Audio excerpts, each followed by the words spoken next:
President Trump fired FBI Director James Comey on Tuesday as the Bureau investigates the Trump campaign's possible ties to Russia.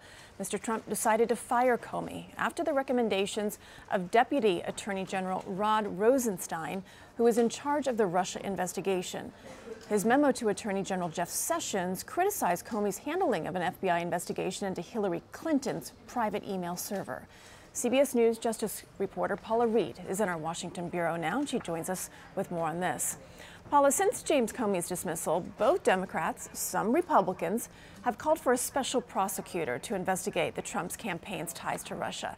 During Rod Rosenstein's nomination hearing before the Senate Judiciary Committee, he was actually asked if he had discussed with Attorney General Sessions the possibility of appointing a special counsel. So let's listen to what he said.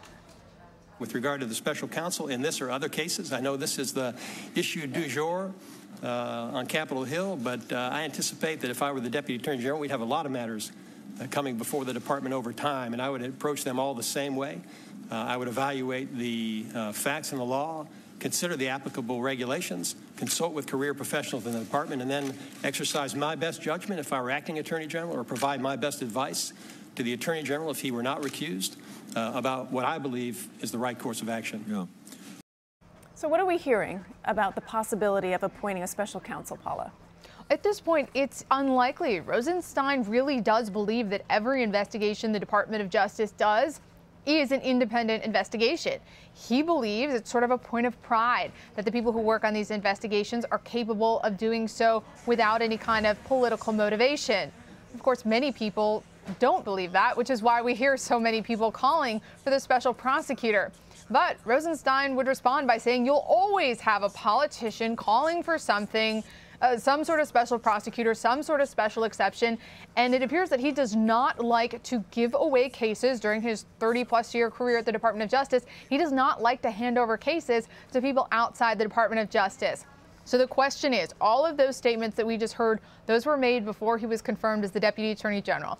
The question now is whether, after being read in on the Russia investigation, after getting to see everything, now that he's confirmed, whether or not his thinking on this has changed based on what he's learned, or if he came to the decision that Comey was really the only person incapable of handling this in an objective manner.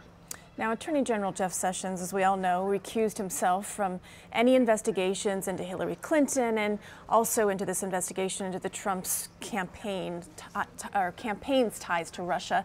So my question is, why was Sessions then able to be involved in the president's decision to, number one, fire Comey, and now in the decision about who will replace him? That's a great question, because as you noted, he's recused himself from two of the most high-profile FBI investigations of the past year.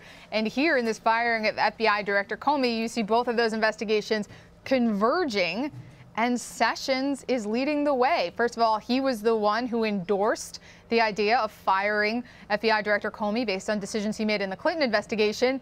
And now he's also one of the people tasked with finding his replacement who will oversee the Russia investigation. But Department of Justice officials say that they believe his recusal was specific to the actual investigations and not, in the case of Clinton, decisions made about how to communicate about the investigation after it was closed. And in Russia, they say, oh, well, he's not actually doing any investigation. But of course, Nicole, he's picking the person who's going to lead the investigation. Well, before Comey's permanent successor is chosen, Paula, we will likely have an interim replacement for acting FBI Director Andrew McCabe. So what is the reasoning behind that? Well, the Department of Justice is saying that they have the prerogative to choose an acting interim person to run the FBI until a permanent successor is chosen. That is a 10-year term that this person will serve. So it seems that they want to put someone in there who can make the trains run on time until they pick someone that the president feels comfortable nominating and is confident that he or she will get through the nomination process. Now, one might ask, well, we have an acting FBI director right now. As soon as Comey was fired, the deputy became the acting director. That's what happens under law. It's automatic. But the Deputy Attorney General and the Attorney General, they're seeing other people. They interviewed at least 4 other candidates who could serve in this placeholder, this temporary role, until a permanent successor is named. And do they have names? Do we know their names? They do have names, and they have roles, and they have similar profiles. We have the head of the FBI field office in Chicago, the head of the FBI field office in Richmond, a high-ranking FBI headquarter official, as well as a top-ranking counterintelligence official out of ODNI. You see their names, their pictures there. Let me tell you, these guys are all very experienced workhorses. These are not show horses. These are not people who would hold a press conference at the conclusion of an investigation where no charges were brought. This is central casting for who they're looking for right now to take over the FBI while they tackle this very challenging task of trying to come up with someone to replace Comey for potentially the next 10 years. So when do we expect this decision to be made? The next 24, 48 hours, there could be some additional people who could who could be interviewed.